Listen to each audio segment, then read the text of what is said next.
Hello, everyone, and welcome back to Big Trouble in Little Podcast. This is episode 316. My name's Andy. I'm Chaz. I'm Dubs. I fucking camera's all fucked up. Sorry. I'm Zach. I always go last, remember? Yeah. And this is the third week of March to the Beat. Movies about music and musicians. We're watching Amadeus. This is Zach's pick. Zach, why'd you choose Amadeus? Because I read some stuff about this movie a really long time ago on the internet and thought it sounded really cool, and I wanted to see it, and then I never saw it for like ever. Just never an opportunity never really presented itself for me to watch this movie. I mean, this was like before streaming when I found out about it, and I pirated this movie in college because I really wanted to see it, and I wanted to see it for a really stupid reason. This will tell you how long ago this was. The Nostalgia Critic made a video of his 20 favorite movies, and this was on it. Oh. And it was like a bunch of movies I liked, and then like 5 that I didn't know anything about. I was like, I guess I'll watch those 5, and Amadeus was one of them. And I was like, wow, I like this movie. Can I ask you guys a question? It's like, I watched a 4K version on Amazon, and I was looking at screenshots, which I'll put up for the video people that like to, watch us on video. I like the old school 80s look for old movies like that. And I'll show you while I pull it up, because the 4K was just looked, it's going to sound funny with me saying too good as far as the quality compared to like the 80s where it has that grainy look to it a little bit. You like standard definition? Yeah. Yeah, well, I think this was a bit of a higher budget back then. It wasn't like a blockbuster size movie for budget, but it was like higher. I mean, just for sets and costumes, they had to sink a ton of money into this movie, I think. Mm-hmm. It didn't cost as much as you'd think, $18 million. But in 1984? Yeah, 84. That's the thing. Back then, that's still kind of a higher budget for like what's supposed to be like period piece drama stuff. It's not Raiders of the Lost Ark or anything, I mean, it still did pretty well. It got Best Picture, right? I think I didn't really look at that. I believe it did. They got Academy nominated for 53 awards and received 40. Got 8 Academy Awards: Best Picture, Best Director. There you go. Gold Globes, BAFTAs, all kinds of stuff. A well-liked movie. Well-reviewed. The Academy liked it, and audiences liked it with a question mark, I think. This is a weird movie for, like, I don't want to be like, for the normies to like, blah, blah, blah. But it's kind of a hard sell. I think you see or hear what the movie's about. You're like, oh, that sounds stupid. I don't want to. That sounds boring. And then when you see it, you're like, I can't tear myself away from this screen. This is too interesting of a drama. Yeah, I mean, like it did good in the box office. It earned $90 million. So there you go. It did pretty solid for a movie like that, I think. What about us? Do we like it? I like it. I already kind of spoiled that. Yeah, I really like this movie. I like it quite a bit, actually. Had anyone seen it prior to this? No, it's my first time. First time. This is my 3rd or 4th time seeing it. I think 4th. Well, 4th and a half, but I guess we'll get to that. Where do you start with this movie? The acting, the music, the sets, the story, the directing. Yes. Jump in, anyone! Come on, let's go. The opening scene. Let's do a show.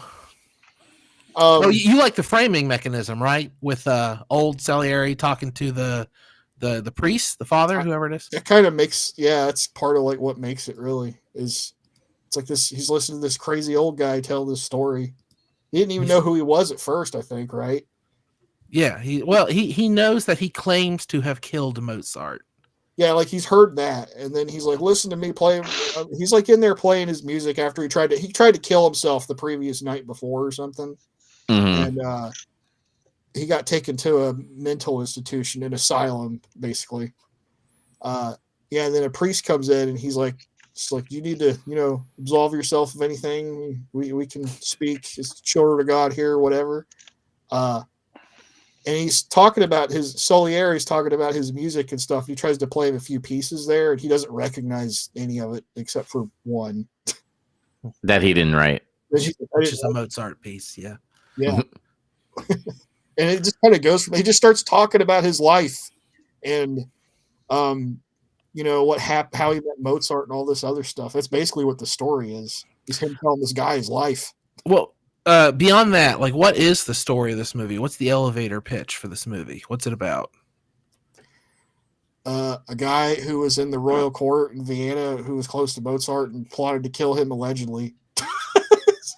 I guess is what the elevator pitch of this movie is. Yeah, I guess. Chaz or Dubs, what someone's like, "What's Amadeus?" You guys did an episode of Amadeus. What's it about? And you only have a few moments to tell this guy what this movie's about.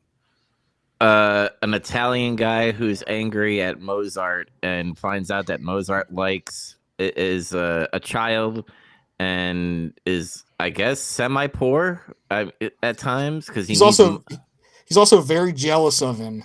Yeah. Vegeta kills Goku, but does it in a really, really backhanded and subtle, devious way, which makes him more evil than Frieza. But also, he's still kind of spited against. And there was music, and there's a king, and also he hates God. Yes. Eventually, he hates God. Yeah.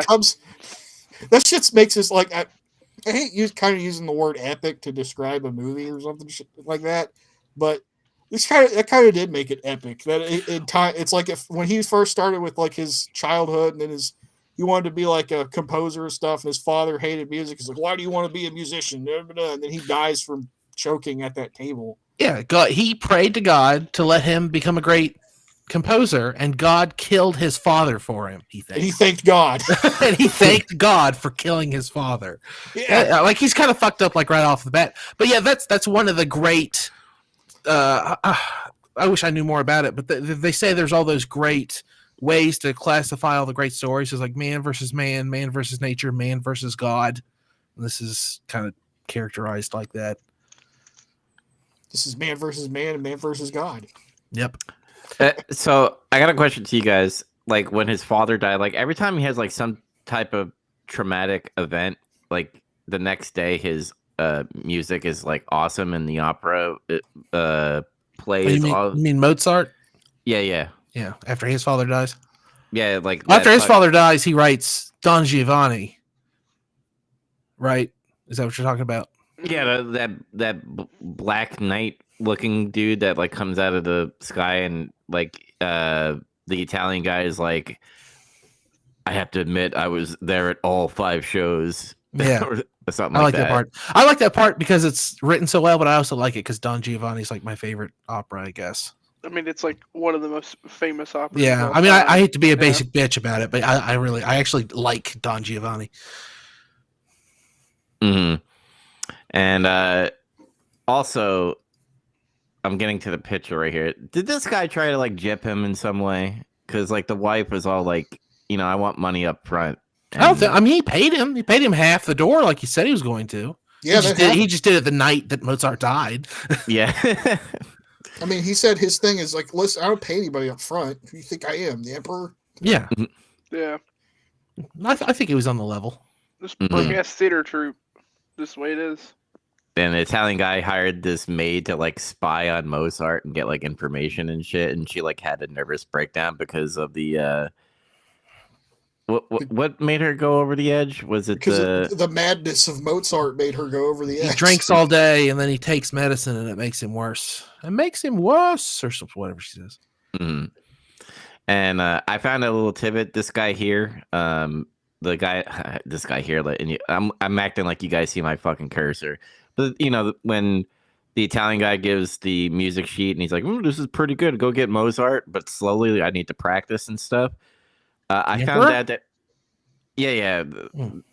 the guy that plays the piano, and then they Mozart gets onto the piano and like makes it way better and shit. I found out he's the voice actor from the old Fallout games of the president, and I was like, "That's fucking cool." He's also Lydia's dad in Beetlejuice.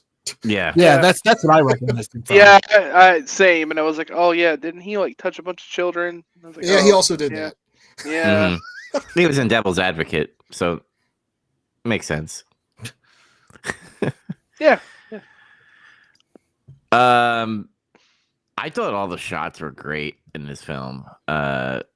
Especially like when they go to the mask party, like the fucking Eyes Wide Shut party, essentially. Yeah, with all the masks. Yeah, I like that. And every time they went out into the streets, it just looked fucking cool.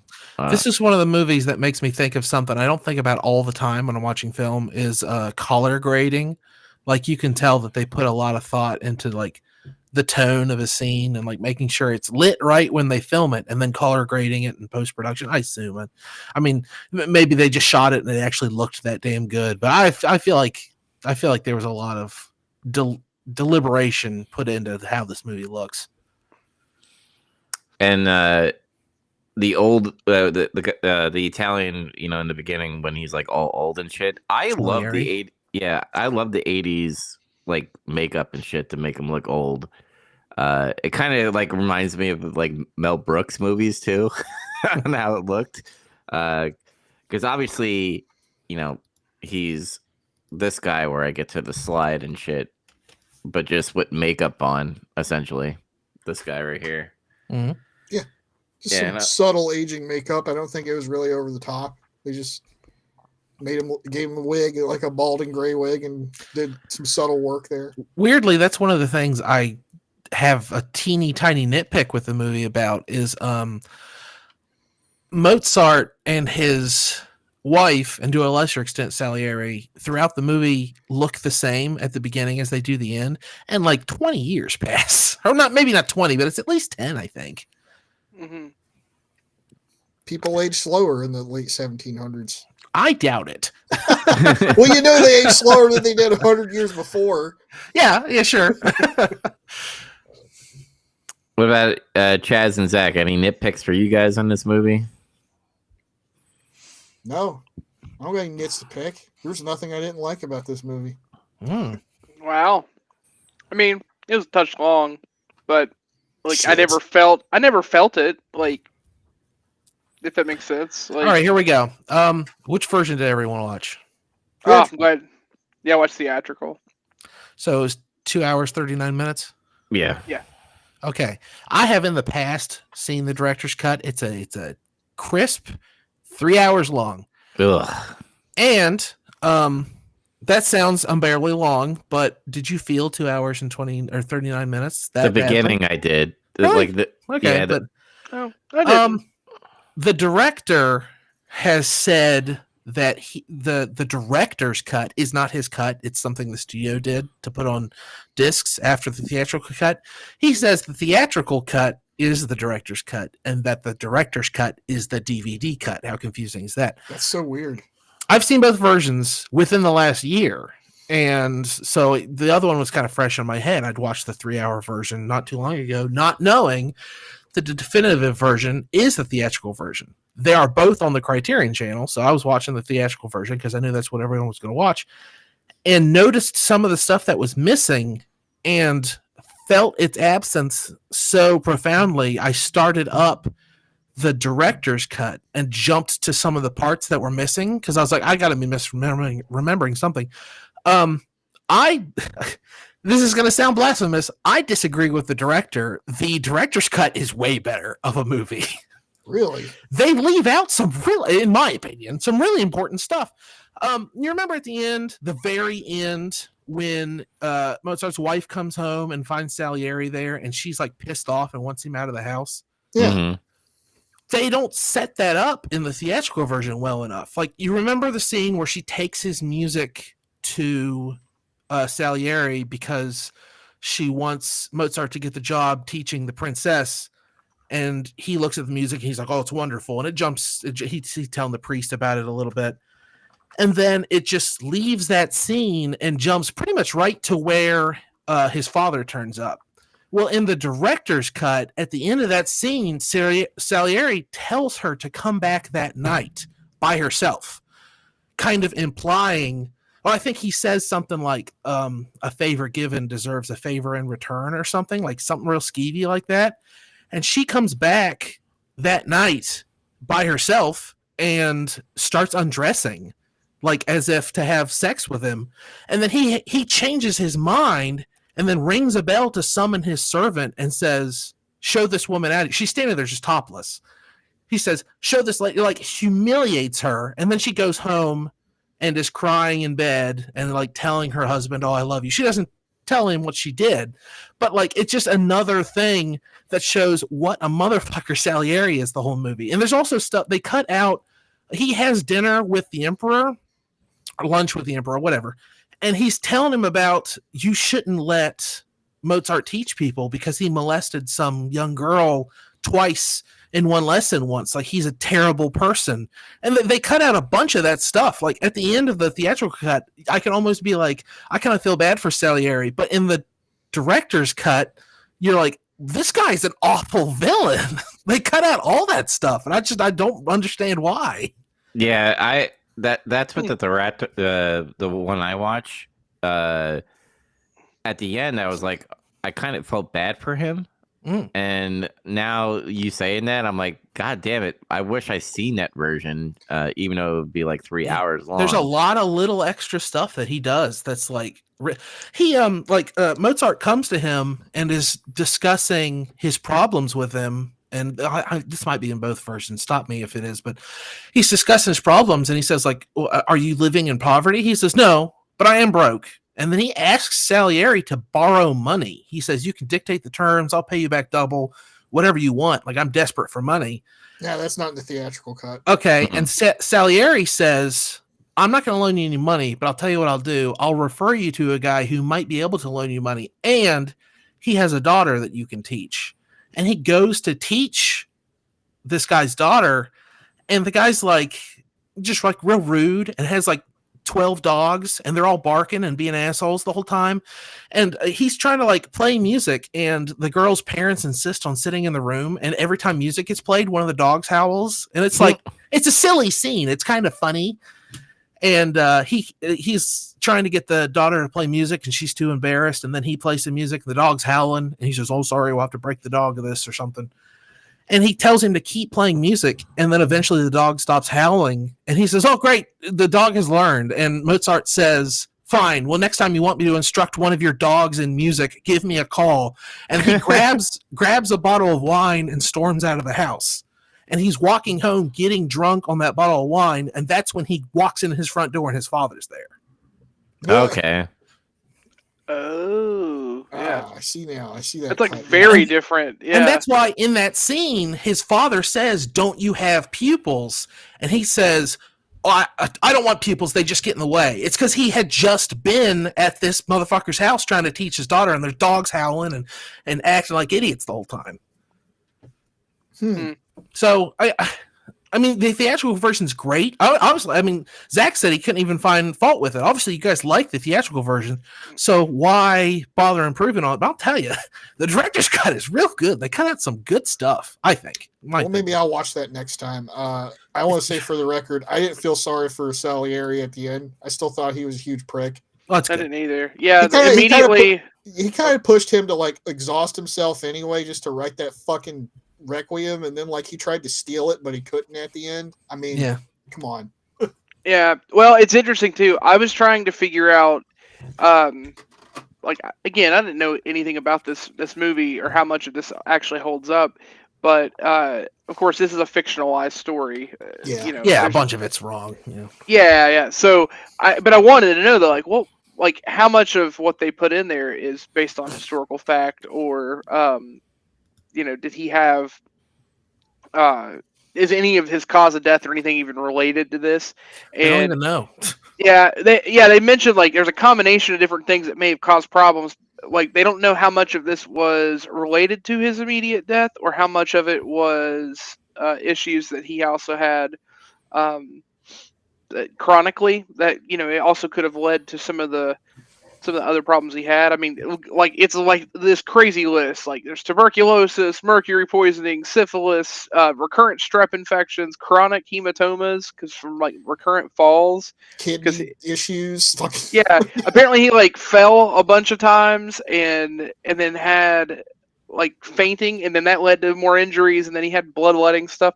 So it's interesting that they, like, again, not that they address any of that, but the route that they go is to explain how Salieri is just this prick who's just like, manipulating things behind the scenes so subtly while acting like he's his friend, and is actually just leading to this person going insane and then eventually dying.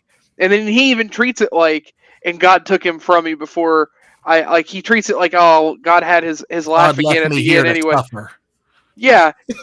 When it's like, this prick caused all this anyway. Like, he caused it, but he's still like, oh, I didn't get to actually do what I wanted, because ultimately what he wanted to do is to actually kill him and then use the piece that he wrote and pretend he wrote it. Like, that was his master plan, which, what a fucking dick.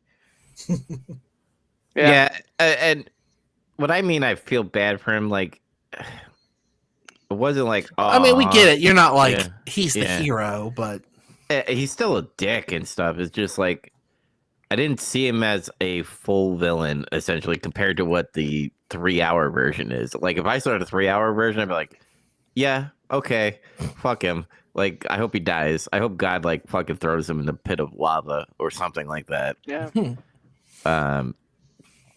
But how was he trying to kill himself? Was he trying to stab his throat? Like, is he retarded? He used a straight razor and he slit his throat. Yeah. Doesn't always work. Yeah. He fucked up. He didn't know the cross streets or whatever on his wrist or whatever. I mean, on the throat, I don't think that's the thing. No, I mean on his wrist. Yeah, he's just equal parts coward. Like, he just didn't go for the. Could have stabbed himself in the heart. Could have went so many other ways, and he's like, nah, I'd try this. That blade was made of Austrian steel, which we all know is inferior to German steel. It's just what it is. And what was that snack that he was giving to Mozart's wife? It was Venus's nipple? Is that what was? It was candied chestnuts and brandied sugar or some shit like that. Yeah. This movie does that weird thing twice. They do that. Oh, this is in the director's cut. God damn it, you guys didn't see that. And then there's another scene where Mozart comes to ask him for money, and they're just chit-chatting, and they're like eating this weird pudding stuff. And he's like, this is really good. What is this? And he says it's cream sugar with it's cream cheese with confectionery sugar mixed with rum or something. I can't remember what it is. Sounds kind of good, actually. Yeah, I thought that too. But both times I'm like, why is this movie being so specific about late 1700s snack food? It's weird. Because the food is part of the culture. I mean, that's true. That's true. It's part of the setting. I also found it funny, like, Mozart was quote unquote poor, but his fucking apartment looked fucking like good. Because, like, you look at New York City apartments, you get like the $3,000 rent of a fucking walk-in closet, and this guy has like almost like a suite or a condo, essentially. Pretty much, yeah. It had all like gilded, golden molding and shit and all this other stuff. Mm-hmm. He had a giant furnace in his main room there. Yeah, he was house poor. House poor, yeah. I'm trying to think of other things we could talk about. I mean, we got all like the hit points in this movie, right? Let's talk more about the framing mechanism, about him telling the priest about how he became an enemy with God. That has like Vince McMahon type of like fucking feud with God and shit. That's what I'm talking about. It was so epic. He had his feud with God. He was like, it was then I decided God forsaken me. And then he shows him like throwing his cross in the fucking fire in his room and shit. That's for me, that's the most interesting part about the whole film is his relationship with God and about how he thinks Mozart was sent by God to test his faith. Like, it's a crazy person thing, but it's so interesting and it drives the entire plot. Yeah. But you know what's funny? Like when he's sick in bed and they're like working on that music sheet and stuff, like they actually work good together. Like at the whole time they could have been teammates and stuff and made money. Maybe so. I mean, the movie kind of hints at that a couple times. Like, remember when he does his first play and the Emperor was like, that was pretty good, but he's like, I don't know, because he's like musically illiterate. He doesn't know what to tell him why he didn't really like it as much. Yawns or whatever. Too many notes. Too many notes. Like the thing that guys in his court say because they don't like Mozart either. They make up bullshit like, "Oh, your he's an idiot. Too complicated." But he was talking the royal ear. Yeah, he was talking to Salieri later, and he's like, "What was wrong with it?" Like he was trying to get his feedback, and he said something about like, "Well, you didn't give anybody enough of a break sometimes, and there wasn't like a stinger at the end to let people know they can clap now." Didn't let the dumb people know in the clap. Yeah, and he's like, "Maybe that's something you can help me with." Like he was open to him, like giving him advice and helping him, maybe. And he was just like, They kind of glossed over it. He did anyway. I mean, yeah, in a different light, like this is a person who could have collaborated and they could have went on and done a lot of great stuff. However, Salieri was convinced that he had almost like a delusion of grandeur about himself, that he had to be God's messenger through music, and that if he couldn't be that person, that it had to be some type of test or some type of cruel fate where God is mocking him. Again, he's using God as a vehicle just to project his own personal feelings because the guy's an egocentric prick and also just a bit crazy. I don't know if they would have worked together, it would have been a nice, happy thing to happen in the fictional context of the movie. But I don't think Mozart needs Salieri at all. I think Salieri just kept hamstringing Marriage of Figaro. He hamstrings Don Giovanni. He makes sure he doesn't get any jobs teaching. He's like doing all the stuff behind the scenes. If Salieri just hadn't been there, Mozart might have thrived. He might not have died poor. He might have been super successful and famous and rich and lived in a mansion or something. Yeah, but he could have kept him in line, essentially, right? Even though we know he's an asshole, but he's more of like a serious guy compared to like Mozart, who's talking about like farting and talking backwards and stuff. And he's not a very good people person either. Yeah. See, no, I don't think it's that either. I think like the whole thing of him being the patron saint of mediocrities is pretty accurate. Like because in that, see, if you look at it from like just maybe an outside perspective or just Salieri's point of view, when they're doing the collaboration, he's helping him and it looks like they're making something. But even as this person is like, I mean, effectively on their deathbed, they're dying, they still are getting frustrated with the person that they're like, "No, you basic bitch, do it faster." Like he's actually getting frustrated because he says stuff like, "No, that won't work," and Mozart is like, "No, just write this. Okay, then it does this, and the bassoons do that." And he's like, "Oh, okay, I see it now." Salieri can't even see what he's doing. Yeah, that's my favorite scene, by the way, because when he's like, "Buh, buh," I was like, "That's fucking cool." I really love the use of Mozart's music throughout the movie. Like I think my favorite part, as far as that kind of stuff goes, is when she brings him the music and he's flipping through the book and it like plays the music when he's looking at it, and he flips and then it's like a completely different piece that it like goes straight into. I like that part a lot. It's like they're hearing the music in their head as they're reading it. That's like what happens. It's telling us what he's looking at because I can't read that. He's doing that when he's writing too, or like when he's like something's going on and he's supposed to be listening to somebody talking to him, but he's not. He's like kind of halfway spaced out.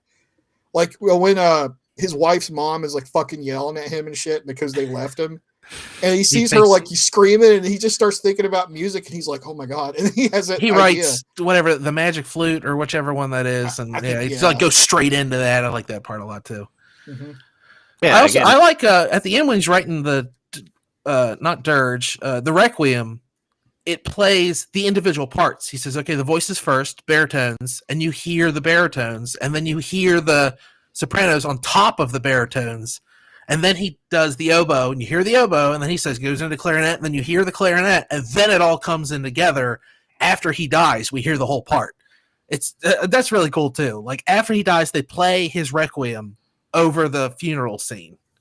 Yeah, yeah, man, how shitty of a funeral scene too, just to be slopped into a pile with a bunch of other people so unceremoniously. Apparently that's true. In a common grave, I guess. Yeah, apparently that's historically correct. They just don't know where he's buried. That's the only thing they don't know about. Apparently what they used to do when they did that was they'd go to those sites and dig them up 10 years later, dig up all the remains and refill the hole. It sounds like we all looked stuff up on Wikipedia after watching the videos. We all read the exact same thing. Yep. Because I was like, what is he sick of? And then like Chaz listed everything that it could possibly be. And it was on the wiki, yeah. He had blood poisoning. He had low T. Low T. He's got low T. We don't want the others to catch it. Put him in this mound. That's pretty great. The plague. Dude, that laugh is fucking funny. And it could be like in wrestling, if there was a heel that could laugh like that, Jimmy Hart. Oh yeah, that's right. Yeah. So he does in Mouth South, baby. The Jimmy Hart, the Mickey Mouse of music, Mozart. Yeah. Oh God.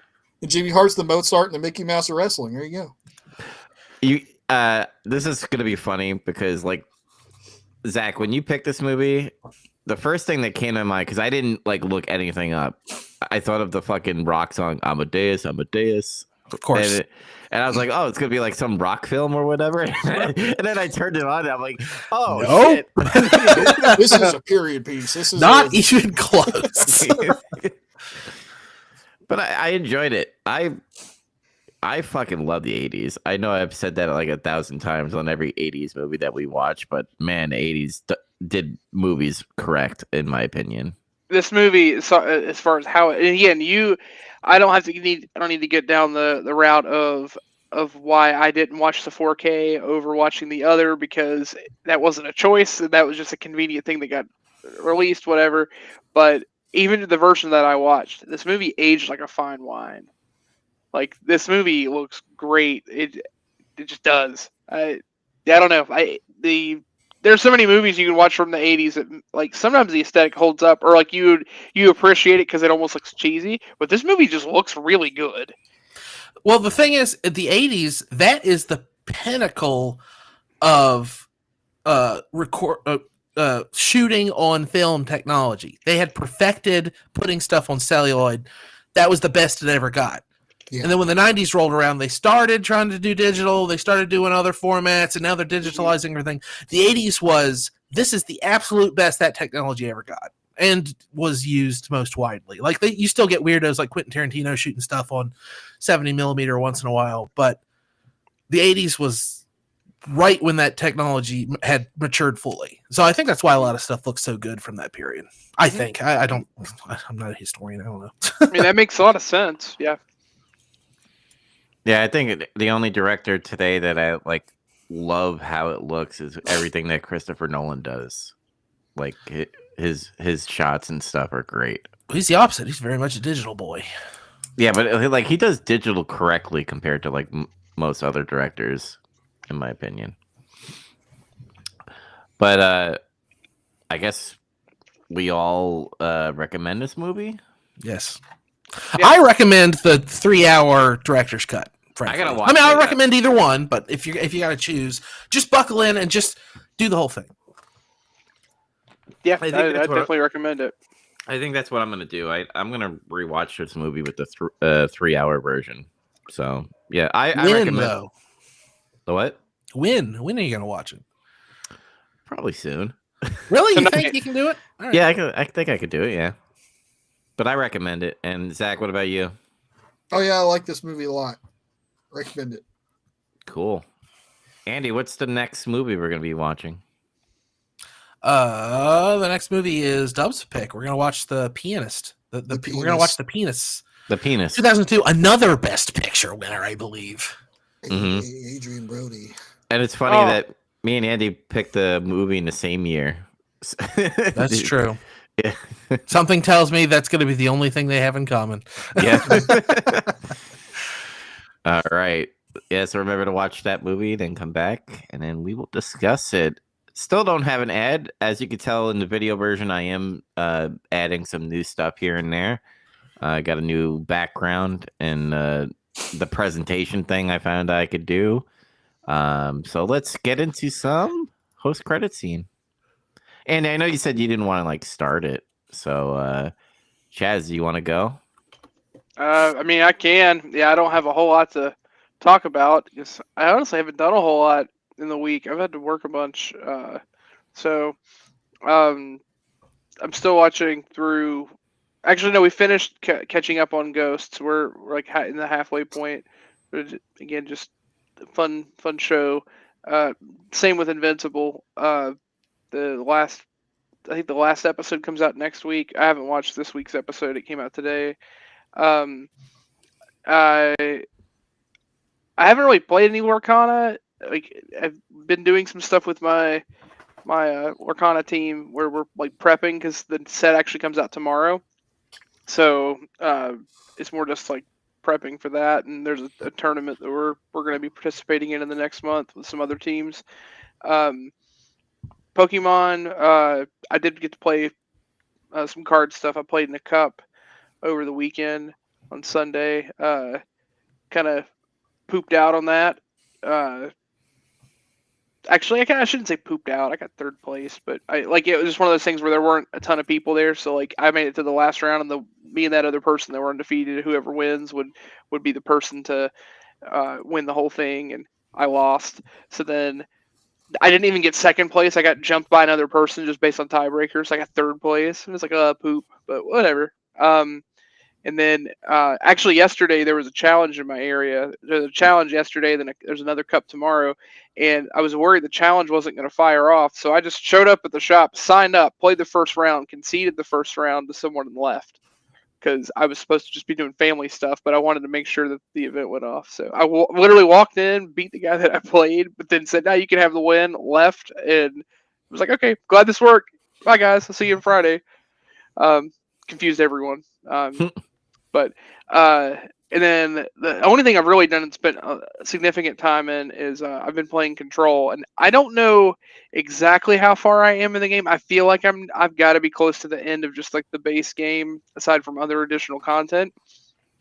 But yeah, I'll save my comments for what I think about it. I know Zach and I at some point are probably gonna really talk about that game at deeper lengths together, but that's on my hit list. Control. I have thoroughly enjoyed it. I mean, I haven't finished it yet, and I feel like I'm about to get hit with a rug pull of some kind. Like it very much feels like a rug pull's coming, but I don't know. But yeah, I feel very strongly that it's a great game to recommend. I've had a lot of fun playing it. It is still difficult. Like I feel like I'm like overly powerful, but at the same time I'm just super fragile at some points, and there's sometimes I still just get overwhelmed.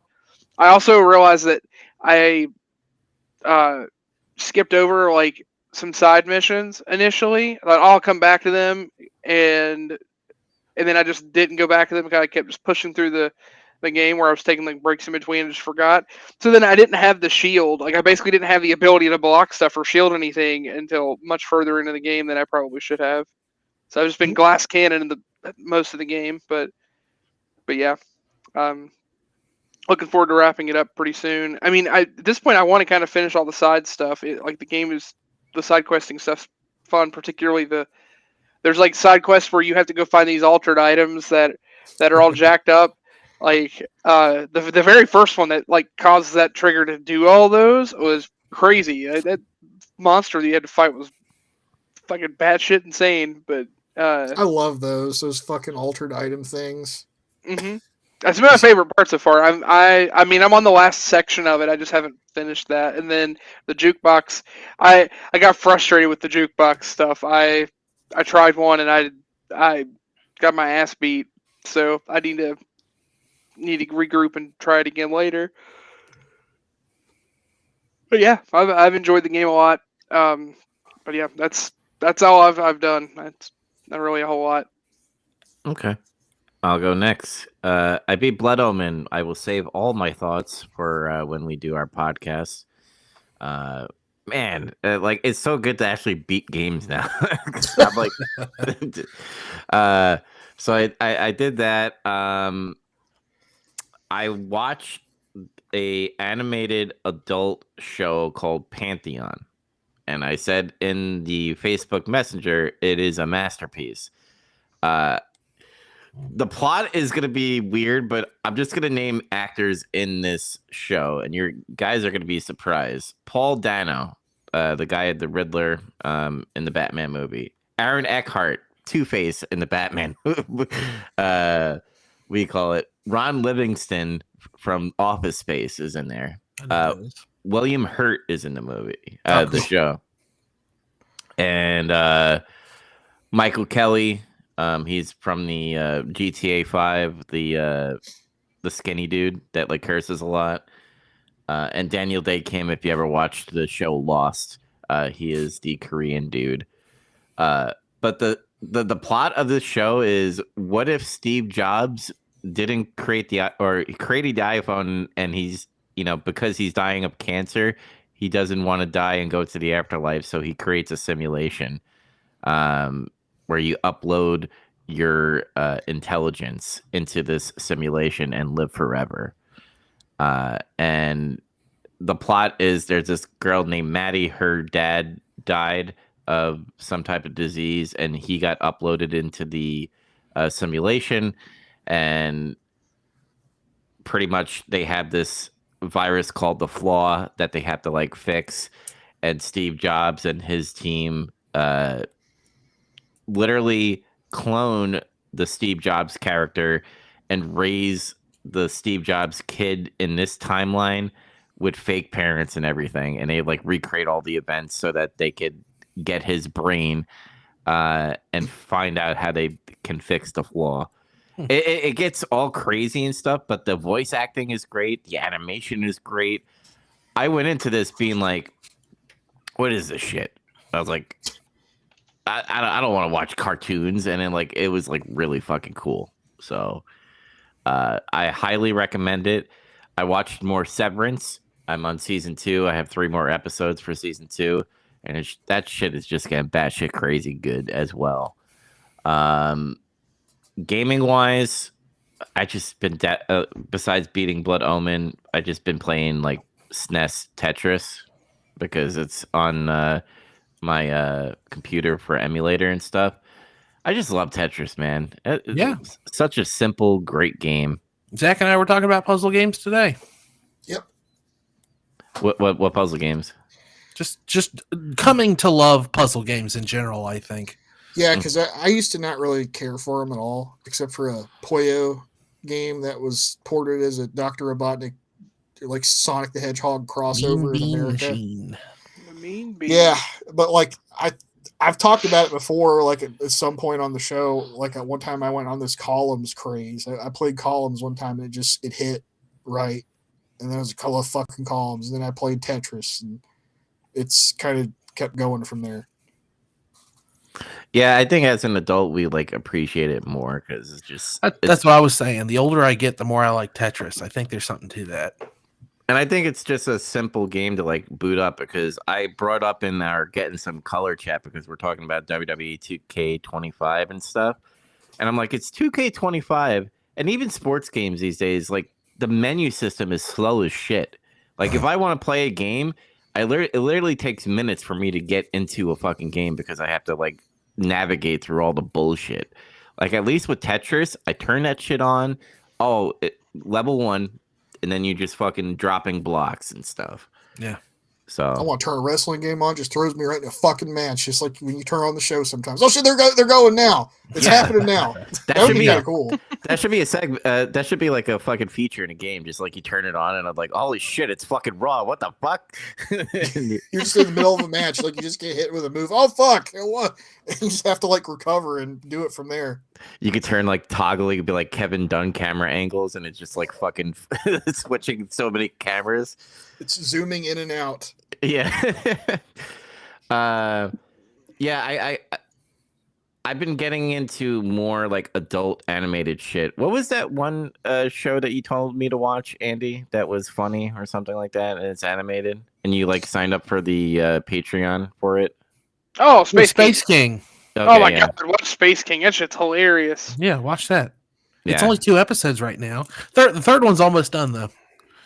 I'm gonna check that out. And there's a one on Netflix called Scavenger Reign or something like that. It's not hooking me like Pantheon, because it's literally like the first scene is like they're dead, and like they're not really dead, the spaceship or whatever, the crew, and they're like stranded on this island with weird aliens, and they're like they use like vines from the tree to like as a power source. I'm like, what the fuck is going on in this show? Like they just like threw me in there, and I have no idea what the fuck is going on. Maybe I need to go deeper into the show, but it didn't hook me like Pantheon. So you guys need to watch it. It's only 2 seasons, Pantheon, and it's 8 episodes per season, so 16 episodes. I think you guys can get through that. I'll think about it. Okay. And I watched Elimination Chamber. I don't know if we talked about that last episode. Nope. John Cena's fucking heel, everybody. Why does I? It's everywhere now. It's everyone's like, oh, he's a heel now. It's like, okay. But it's you don't whatever that understand the means. significance of that. It's iconic. It's like almost. Would you say? I think it's better than Hulk Hogan's turn for NWO, in my opinion. That remains to be seen. Like in terms of like the initial impact, it's like probably right there with it. I think. Mm-hmm. But like it's definitely better than Stone Cold joining forces with Vince. Yes. My favorite part about him turning heel though has been I saw someone drew a picture and it's him at a Make-A-Wish thing and he's holding a kid up and he's yelling "Give up" in his face. That's the memes have been great from the whole thing, honestly. God, that's hilarious. That's like the one I saw where he had he always has like a little towel and it has like "Don't give up" or "Fucking you can't stop me," and one just says "Give up." My favorite meme right now is like they have like a picture of Starbucks and they have a gif of him hugging and when he like hugging he has like that straight face like he's turning heel. It's like it's me when I don't tip the barista. Just look him right in the eye like that. The stone face. What did you do? You didn't do shit. Yeah. But I didn't what I really liked about the turn is that I didn't see it coming. And I haven't felt like that since literally the Attitude Era. Because the Attitude Era, everything was like, holy shit, what the fuck? And even on Monday Night Raw, when Rhea Ripley lost, I was like, holy shit. Like, they took her to lose. Yeah, they took the title off of her. And I'm like, this is what I like. This is what needs to happen in wrestling where I don't know shit. That's what I've been saying a lot lately. What do you think's going to happen? It's like, I don't know. And I like that. Just go see how it plays out. Well, usually when I ask you is like, I want your opinion on what you think is going to happen. Yeah, I know. I'm not going to be like, Zach, I know you got the inside shit with fucking Triple H. Tell me what the fuck is going on. Like, well, I've got sources. Yeah. Sources. But yeah, that's all I've done. I'm actually looking forward to WrestleMania. Even though I said that last year, that's because of the Cody story. But now I'm like, I wonder if John Cena is going to break the record. Who knows? But Zach, what about you? I also watched that Elimination Chamber. I'm not going to talk about it too much. It's just good. It's good times right now. It feels like good times. I have watched a bunch of other wrestling related stuff as a result of that show being so good, though. Like I was celebrating. I'm like, yeah, it's good time right now. So I started just watching other things. I watched some more wrestling bios videos. I started watching those WCW Blunder videos after I was holding out on not watching them for so long. I was like, no, I don't want to watch this because this is going to be like shit we're going to talk about later.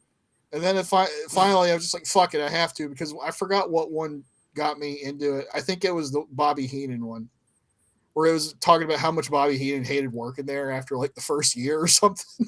And I watched the one about Oz when Kevin Nash was fucking Oz. Like, literally the Wizard of Oz. That's the thing. Green dumbass. That's the fucking thing, though. He wasn't the Wizard of Oz. And he said that. He's like, they told him, it was like, you're going to be, this is a whole thing. Like, Ted Turner bought like the MGM catalog and he wanted to do something with the Wizard of Oz or some shit. And then he like almost lost his ass on the deal. And somehow he was able to leverage that into Turner Classic Movies. And it turned out okay at the end. But this spun out of that. That's what's crazy. But they told him, like, we want you to be the great and powerful Oz, baby. And then Kevin Nash was like, Oz is a physical location and not a person, right? Which is like the most Kevin Nash answer to anything ever. Yeah, you fucking idiot. Smart ass comment to like correct somebody. And he's like, all right, I'll do it. Cause him, he's just, I'll do whatever, just pay me. But he showed up as this giant guy in like a weird old man mask and a green fucking cape.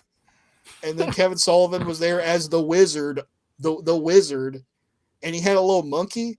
And he had like, it was supposed to be like a flying monkey or something, but like he was like trying to get the monkey into a position to stop moving around. So he like pulled his little leash. And it turned out he killed that monkey. He broke that monkey's neck live on pay-per-view and it fucking died. Jesus. Sheesh. I didn't know about that. So an animal was harmed in the making of that wrestling pay-per-view. But yeah, it's silly as hell. And that's part of like the shit Nash had to go through before he could like get a good gimmick. I mean, why does everything with Kevin Sullivan involve? Well, let's just make him an evil wizard. Why is it always like that? That wasn't his idea. He wasn't involved in that. He got like dragged into it. Yeah, I don't know. That's just whether it's his idea or not. It seems like that's always what happens. Like, nah, you need to be a wizard or cult leader. Because that Florida shit that worked, where everybody thought that he was actually like a Satanist. That stuff was real though. he booked his ass into a corner. He worked himself into a shoot and he could never get over it. That's yeah. Then there was like the Dark Side Hogan shit, which we're watching right now, and that shit's hilarious. Like, oh my god, Andy. We just watched the episode where Hulk Hogan and Macho Man is like outside somewhere in Florida, and there's like this guy who's singing like a shitty Jimi Hendrix song, and he's like all Gandhi'd up or whatever. He's dressed like a genie, like a hobo genie or some shit. I don't know how else. With rollerblades. He has rollerblades on too. And by the way, he's terrible at fucking guitar. He's fucking awful. Yeah. And in between Hulk Hogan and Macho Man, there's a literal homeless man. And every time like Hulk Hogan and Macho Man are shooting a promo, he goes, "What do you say? Oh, not that again." And he would like repeat that all over again. It's so fucking outlandish. And Hogan called him his master of war crimes, brother. That guy, that bum they found on the fucking side of the road is his master of war crimes. Or some shit. It's just ridiculous. I don't know. It's so insane. But yeah, I'm watching stuff like that right now. Insanity, the Kiss Demon, all that kind of stuff. But I watched some more 1981 WWF. I'm continuing my moving forward in the olden days thing. Mm-hmm. It's pretty good. I watched a pretty good MSG show again, finally. Bob Backlund was over. Don't listen to people that tell you he wasn't over. That's a fucking lie. Mm-hmm. I'm still watching Twin Peaks: The Return. I'm almost done with it this time. I was able to greatly appreciate a scene in it that I didn't the first time I saw it because I didn't watch Sunset Boulevard. And after I watched Sunset Boulevard, I was like, oh my God, this scene is like 10 times cooler than it was the last time. It's a pretty significant scene too. But yeah. Also, David Lynch says a line, "I had another Monica Bellucci dream," and that shit's funny. Just hearing that out of context is like hilarious. That's pretty funny. I played a little bit of video games. I haven't been playing that much lately because I've been like wrapped up in like doing random errands and shit while I'm in town. It has to do with like other stuff, other boring adult shit. I beat Fighting Vipers 2 at Andy's house because he was showing me that Yakuza pirate game in the arcade there. It's great. The virtual arcade. I played WCW versus NWO Revenge on N64 because I was like, I want to play a wrestling game, but I don't want to play like SmackDown or anything right now. So I played that.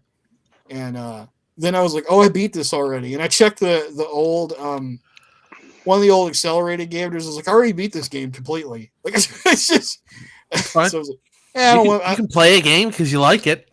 Well, my thing was I didn't remember beating it was the thing. Oh. I thought I was like, oh, I'm gonna play this, I'm gonna beat it because I remembered only getting one championship. That was a lie. I blazed through that game and just Do you like that game? Because that's like one of my top favorite games. Yeah, it's one of the good ones. It's one of those AKI wrestling games. It's not the best one because of like when it came out. Mm-hmm. It's the best WCW one, but you know. Yeah. What throws me off is because I started really playing those games with no mercy. When I go back to those older ones, they don't have as many of the moves and mechanics in them, and it always kind of fucks with me a little bit. I got used to that. Mm-hmm.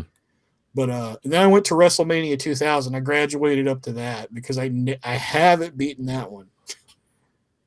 I'm playing this they call it Road to WrestleMania mode. I guess it's supposed to be like your season mode in that, and so far it's kind of boring. It's just making me do a bunch of matches. I'm owning people with the Undertaker. Like I'm making people job out in like a minute or 2 minute matches, which is how it should be.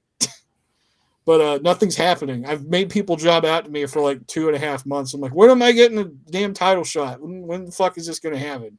Why is the Undertaker wrestling on Heat? That's everything I've been doing. All right, Andy, you're closing it out. All right. Well, gaming wise, I just played a whole bunch of Yakuza Pirate. It's still great. I think I finally did all the side questing stuff I could do, and I've started focusing on the story a little bit finally. You exhausted all that shit? I think so. Like, there's a few tiny things I could do, and I'm just kind of cranking them out. There's several mini games I need to get a few more points in so I can get the chests, but at this point, it's like whenever I'm in that part of town, I just go do it. I still got to finish up Crazy Eats, which is Crazy Taxi. I still got to finish Dragon Kart, which is Mario Kart, but I did finish up Sicko Snap, which is Pokemon Snap. What was in the chest? I was curious as to what was in that guy's chest. What, the Sicko Snap one? Yeah. It was a ring that when you wear it, if you do a heat action that involves the environment in any way, it doubles the damage. Oh, okay. I don't know why I thought it would be something better than that. All the chests are just kind of like you start the game with, here's a list of treasure that exists, and it's all just, it's stuff you'd expect, like rings and crowns and rugs and lamps and just nonsense you would find in a pirate treasure hoard or whatever. Rings. But all the rings double as equipment because you can equip up to 10 rings simultaneously in this game, which makes perfect sense. But yeah, the game's still fun. I ran afoul of Samoa Joe finally. I didn't have to fight him, but basically he summoned me to his throne room and tried to be like, I'm getting 50% of that treasure you're looking for. And Majimo's like, you're not. And then there's a big fight. And he's like, you made a powerful enemy. I was like, bring it on, Samoa Joe, you motherfucker. But I didn't have to fight him or anything yet. Raymond Law is his character's name, which is kind of a cool name, actually. It's not bad. Yeah, and ship combat continues to be outrageously fun. Like, that could be its own game, and I'd be down. Other than that, I watched some stuff. I watched the Amazon Prime, I guess it's a stand-up special, Tom Green. It's called I Got a Mule. Tom Green lives in Canada now. He bought a farm, I guess, and he did a short tour of. It's kind of like stand-up. It's really just him talking about dumb shit. Well, isn't he Canadian? Yeah, he's Canadian originally. Yeah. Okay. But he was living in LA, and I guess he talks about it in his stand-up a little bit. During COVID, he was like, "Man, I hate it here more than ever." And then he just bought a ranch in Canada, and he lives there now. And he has a mule and chickens and a dog. And he takes the dog on stage with him. The dog is on stage the entire time. The dog's just real chill and just watches him and then lays down in a little bed. And then at some point, it gets up on a stool with him and plays the piano. It's very fun.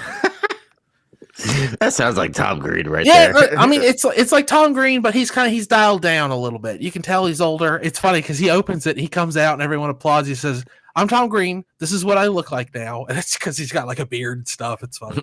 It's worth watching. It's only an hour long. If you enjoyed Tom Green's nonsense, if you've ever seen Freddy Got Fingered and laughed a couple times, you'll like I Got a Mule. It's pretty funny.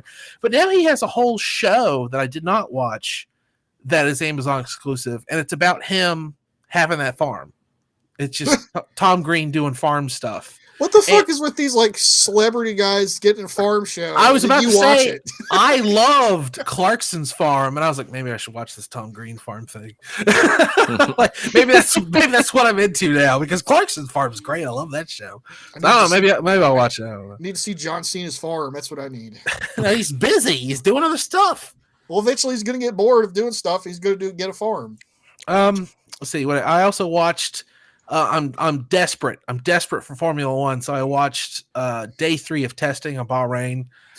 And it's what it sounds like. It's just the car goes out and it drives fast, and then they do some stuff, and then they put some green paint on it. It drives fast some more, and sometimes it has those big rakes on it that measure wind resistance. But really, the interesting thing is all the presenters are interviewing team principals and occasionally drivers and backup drivers and talking about the season and who looks fast and who looks like a loser. And it's interesting, I guess. But it's like 5 hours long. I didn't watch the whole thing. I just kind of put it on and was watching some of it, and then walked out of the room and then came back and it was still on. Whatever. The season starts the last weekend in March, I think. I hope. But yeah, I'm looking forward to that. And then I accidentally watched a whole bunch of the Grand Tour again. I can't remember. I just got sick of, like, every time I sit at my computer, I'm like, I need to watch something while I'm eating lunch or checking email, whatever I'm doing. And usually I just watch YouTube stuff. And I was like, man, there's nothing on YouTube. So I just brought up an old show that I like, which is Grand Tour. The season 3, episode 1 is Detroit. That's like one of the best episodes they've ever done. And then I just let it play and I just watched half of season 3. Why not? The season 3 has Detroit, which is great, the 2-part Columbia special, which is really great, and I didn't get to this episode yet, but it also has the Mongolia special, which is my absolute favorite thing that trio has ever recorded. The Mongolia special, I think, is the best thing they've ever done. And then I watched Down Periscope. You guys watch Down Periscope? Kelsey Grammer?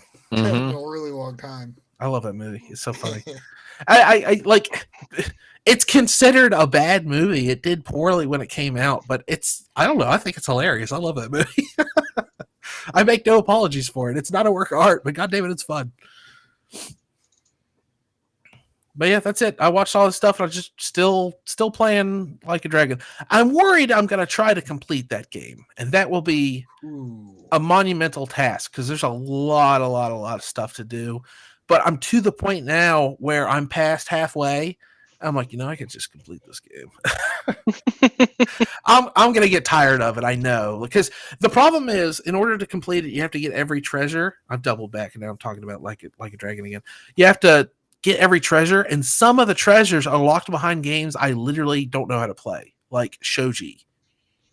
Oh, yeah. Like shit. Stuff, yeah. It's like, the thing with all the Yakuza and Like a Dragon games is they have all these other mini games in it. You can play poker and blackjack, but you can also play Shoji and Go and a bunch of games I don't know the names of. Trips Yokon, and a game I can't remember the name of, but it's played with Hanafuda cards, and like all this like Chinese and Japanese gambling stuff that there's no way I know how to play that. And some of the treasure in this game is locked behind those things. So I don't know what I'm going to do. I guess I'm going to have to learn how to play Mahjong.